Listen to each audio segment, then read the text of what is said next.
At 8:47 on a bright Tuesday morning, billionaire CEO Vivian Hart stood at the glass doors of her company and fired a single father in front of everyone, furious that he was 23 minutes late. She had no idea that those same 23 minutes had been spent on a city sidewalk, where the man she was dismissing had stopped everything to save a woman who was choking, and that woman was her own mother. If you believe kindness matters even when nobody is watching, forgiveness can change a life, and second chances are sometimes more valuable than money. Please like this video, leave a comment, share this story with someone who needs hope today, and subscribe to our channel so you can be part of our growing community. The man standing before Vivian was 36-year-old Everett Cole, a maintenance technician at Hartwell Industries and the father of a 7-year-old daughter named Maisie. Everett was not the kind of employee who attracted attention. He arrived early whenever he could, kept his uniform clean despite working with machinery, and rarely complained. His shoes were worn at the heels, his lunch was usually packed in a small plastic container, and a faded photograph of Maisie was tucked inside his locker. He had been raising her alone since her mother died 3 years earlier, and every decision he made was measured against one simple question: would this help his little girl have a better life? That morning, he had left home before sunrise, not because he wanted to be late, but because Maisie had woken with a fever. He had called his neighbor, arranged for her to watch the child, and rushed toward work. But halfway there, something happened that changed everything. Outside a crowded downtown bakery, Everett noticed an elderly woman standing near a bench. At first, she looked like any other well-dressed woman enjoying a morning walk. Then she suddenly grabbed her throat. Her face turned pale, her eyes widened, and she collapsed against the bench. People froze. Several reached for their phones, but nobody moved close enough to help. Everett dropped his work bag and ran toward her. He immediately recognized the signs of choking and knew that every second mattered. He helped her into position, performed the emergency maneuver he had learned years earlier during workplace safety training, and after several terrifying attempts, the woman finally coughed violently. A piece of food fell onto the pavement.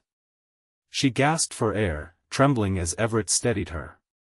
He stayed beside her until she could breathe normally, then called emergency services and waited until help arrived. The entire process cost him 23 minutes. Those 23 minutes were the reason Everett walked through the lobby of Hartwell Industries at 8:47 instead of 8:24. Unfortunately, Vivian Hart was already waiting for him. She had built her reputation on precision, discipline, and impossible standards.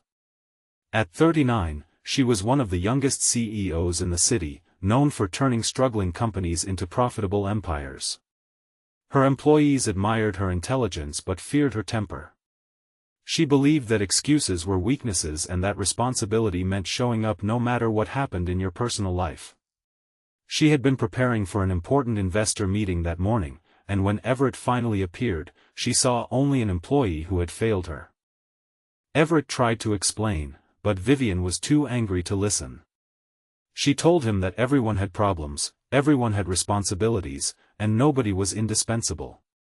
Everett stood quietly, swallowing the humiliation because he needed the job. His rent was due, Maisie's school fees were coming, and his refrigerator at home was almost empty. He wanted to tell Vivian that he had saved someone from dying, but he did not know the woman's name, and he had no desire to turn an act of kindness into a defense for being late. He simply apologized and asked for another chance. Vivian refused. She ended his employment immediately. As Everett walked away carrying the small work bag he had owned for years, he passed the reception desk with his eyes lowered. He did not cry. Not there. He had learned that fathers sometimes had to hold their tears until their children were safe. But outside the building, the bright morning suddenly seemed unbearably cold despite the sunshine. He sat on a bench across the street and looked at his phone. There was one message from his neighbor saying Maisie's fever had come down. Everett closed his eyes and whispered a silent prayer of gratitude. He had lost his job, but at least his daughter was okay. Inside Hartwell Industries, Vivian's assistant, Celeste Rowan, approached her with an unusual expression. She had worked beside Vivian for 6 years and knew when something was wrong. Celeste told her that Vivian's mother, Eleanor Hart, had been taken to a nearby medical center that morning after a choking incident downtown. Vivian's anger disappeared instantly. Her mother was the one person in the world who could still make her feel like a frightened child. Eleanor had raised her after Vivian's father died, taught her how to run a business, and stayed beside her through every failure. Vivian rushed out of the office without even finishing her coffee. At the medical center, Vivian found Eleanor sitting upright, pale but conscious. The doctor explained that she had been extremely lucky. Someone had intervened quickly and performed the correct emergency procedure before paramedics arrived. Without that person's help, the outcome could have been very different. Vivian took her mother's hand, fighting back tears, and asked who had saved her. Eleanor remembered only fragments. She described a man in a blue maintenance uniform who had dropped his bag and run toward her without hesitation. She remembered his calm hands, his worried eyes, and the fact that he stayed until help arrived. She remembered him saying that somebody would come soon and that she should keep breathing. Vivian felt a strange chill. A blue maintenance uniform. A man who had dropped his bag. A man who had been late to work by 23 minutes. She returned to Hartwell Industries and immediately asked Celeste to check the security footage. The footage showed Everett leaving the building late that morning, but another camera showed him running toward Eleanor earlier. Celeste froze when she recognized him. She reminded Vivian that Everett had arrived late because of an emergency. Vivian stared at the screen as the truth settled over her. The man she had fired for being late had not been wasting time. He had been saving her mother. For the first time in years, Vivian felt ashamed of herself. She called Everett's number, but he did not answer. She called again. Still nothing. She asked Human Resources for his address, but Everett had already left the apartment he could no longer afford and was looking for somewhere cheaper. Meanwhile, he had picked Maisie up from school and taken her to a small public park. He had not told her that he had lost his job. Instead, he bought her an inexpensive ice cream with the last cash in his wallet and watched her laugh as she tried to keep it from melting onto her fingers. Everett smiled at her, even though his heart felt heavy. He knew he had to find work quickly, but for that afternoon, he wanted his daughter to feel safe. Vivian eventually found him at the park. She approached slowly, without the confidence she normally carried into a room. Everett looked up and immediately understood why she was there. He stood, expecting another accusation. Instead, Vivian apologized. She told him she knew what had happened that morning and that her mother was alive because of him. Everett listened silently.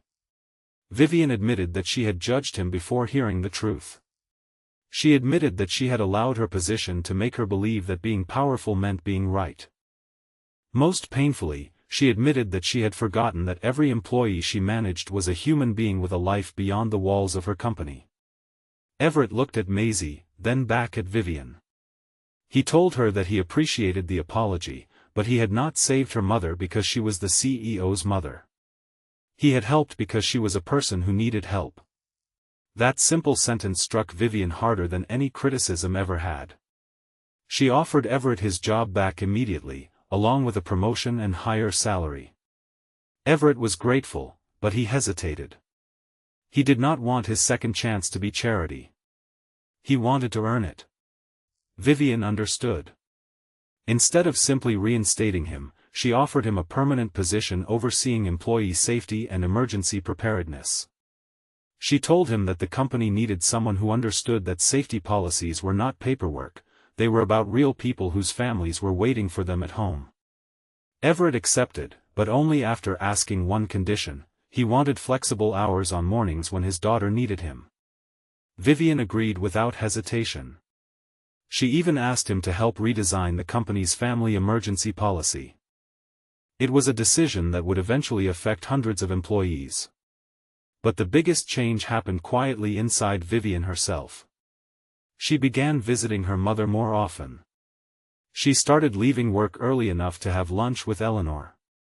She listened when employees spoke instead of immediately looking at the clock. She learned that the receptionist was caring for a sick brother, that one warehouse employee was taking night classes, and that another worker had recently become a single parent. She had spent years believing that compassion weakened leadership. Now she understood that compassion was what made leadership worth following. Several weeks later, Hartwell Industries held an employee safety event during a sunny afternoon. Everett stood in front of hundreds of workers and demonstrated emergency procedures, explaining what to do when someone collapsed, choked, or suffered an accident. Maisie sat near the front beside Eleanor, proudly watching her father. When the demonstration ended, Vivian stepped onto the stage. She did something no employee expected. She publicly acknowledged that she had fired Everett because he was late, without knowing that he had been saving her mother's life. She did not make excuses. She did not blame stress or pressure. She simply admitted that she had been wrong. The room became silent. Vivian turned toward Everett and thanked him not only for saving Eleanor, but for reminding her that a person's value could never be measured by a time clock. Everett smiled, and Eleanor reached for his hand. Maisie stood beside her father, looking up at him with the kind of pride that made every difficult morning of his life worth enduring. Then Eleanor gave Everett a small envelope. Inside was a handwritten note thanking him for giving her another chance to see her daughter, another chance to watch the morning sunlight through her kitchen window, another chance to hear her granddaughter laugh. Everett read it quietly, and tears filled his eyes. He had once believed that losing his job was the worst thing that could happen to him that day. He had no idea that being fired would lead to a new career, a safer workplace for hundreds of families, and a friendship with the woman whose mother he had saved. But perhaps the greatest lesson belonged to Vivian. She had spent years building a company worth millions while forgetting that the most valuable things in life could never be placed on a balance sheet. Time with family. A stranger's helping hand. A child's laughter. A second chance.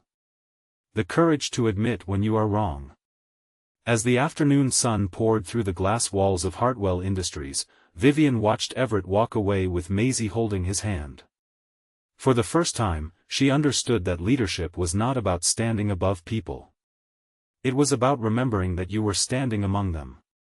Before the story ends, take a moment and leave a meaningful comment. If you were in Everett's position, would you forgive Vivian after being fired for doing something kind, or would you walk away forever? Let your answer remind someone that forgiveness does not erase what happened, it simply refuses to let the past control what happens next. If this story touched your heart, please like this video, leave a meaningful comment, share it with someone who needs hope today, and subscribe to our channel so you never miss another emotional journey. Because sometimes the person we judge too quickly is the very person who saves us when we need it most. And sometimes, the greatest second chance is not the one we receive from someone else, but the one we finally learn to give ourselves.